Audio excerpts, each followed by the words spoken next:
There is one law, the law of reciprocity, which can be observed by a selfless conscience together with a sense of awakened justice.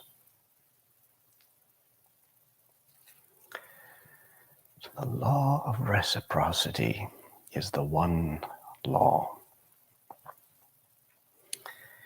We all know the golden rule, which is do unto others as you would have them do unto you. Treat other people in the way that you would wish to be treated yourself. And we can never remind ourselves often enough of this most fundamental ethical principle, which transcends all differences of culture and religion. It's universally true that to be just is to treat others in the way that you would like to be treated. Now, by extension, we can go further and say that the way that we treat others is, in reality, how we are treating ourselves. Every other is an other ourself, and all that we put out into this world comes back to us.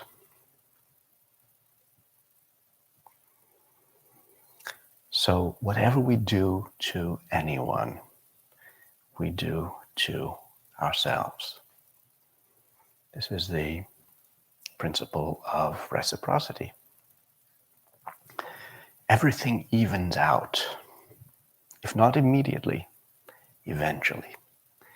Eventually, all accounts are squared. Everything is equalized. And so, all that we take that isn't due, all that we appropriate,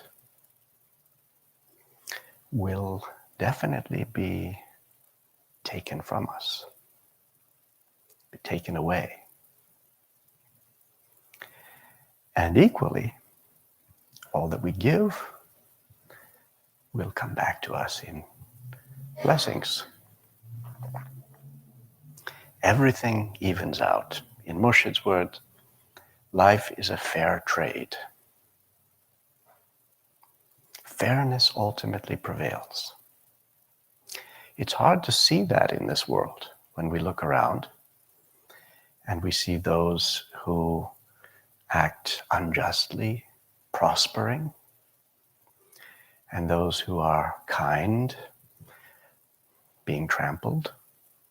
It doesn't seem that kindness is repaid in this world. Sometimes it is, sometimes it isn't. But if you look further, the further you look, the more evidence you see of evenness, of reciprocity. And in fact, one may need to look beyond this incarnate lifetime. The Hindus and Buddhists teach of karma. In the Beni Israeli traditions of Judaism and Christianity and Islam, there's an understanding of reward or punishment. All of these doctrines boil down to this. Life is a fair trade. All is ultimately reciprocal. And so we might think that we're getting ahead by getting the better of someone, leaving someone else with the short end of the stick. One might suppose that one is really getting on in the world in that way. but really one is racking up debt. So one might ask oneself, in all of one's dealings, is this dealing fair? Is it reciprocal?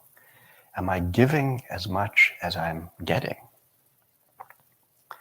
And if one is taking more than one is giving, certainly one is racking up a debt. So one learns by observing this principle in life to pay in advance. Not wait till the bill comes due. Give freely. Or at the very least, pay the proper price for everything that one receives. That's the bottom line. That's the ethical baseline. And we can take that principle and apply it to all aspects of our life. Our relations with family and friends, our dealings in the marketplace, relationship with nature itself, with the living earth. Is there reciprocity? If a species gives and receives, then it's part of the balance of life. But if a species comes to take more and more and give less and less, not only is it causing harm to the other species, but can its own survival be expected? Survival, well-being, longevity, all of this depends upon balance, equilibrium, and fair exchange. So when the Sufi thoughts come to the subject of law, of course there are many systems of law, many interpretations of law, but the foundation is this: reciprocity, even dealings. And then Murshid reminds us, what is it that enables us to see this, to clearly perceive fairness in our dealings or unfairness? And he says it can be observed by a selfless conscience together with a sense of awakened justice. A selfless conscience in the sense that so long as one's motive is selfish, one can't even see the unfairness of what one's doing, because one only sees one's own interest. One isn't even thinking for a moment about the interests of another person. So it does require selflessness. It requires a suspension of self-concern in order to judge what is fair in a situation. If you only see your own point of view, you're not really considering the impact on the other person. So it's helpful to step back from our various dilemmas, from our various life transactions. Step back. And now imagine you were the other person, and the other person was you. Is what you're doing fair? Forget for the moment that it's you, the one who's at the center of your universe. Put someone else at the center and see how things appear. So a selfless conscience combined with a sense of awakened justice.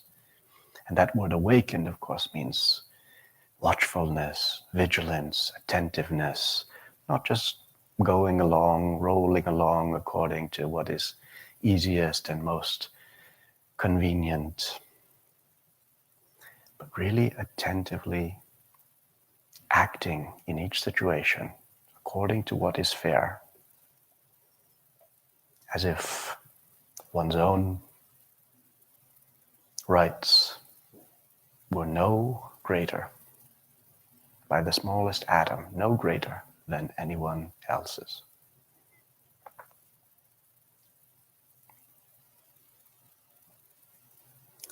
So this is the fifth Sufi thought, one law, the law of reciprocity, which can be observed by a selfless conscience together with a sense of awakened justice.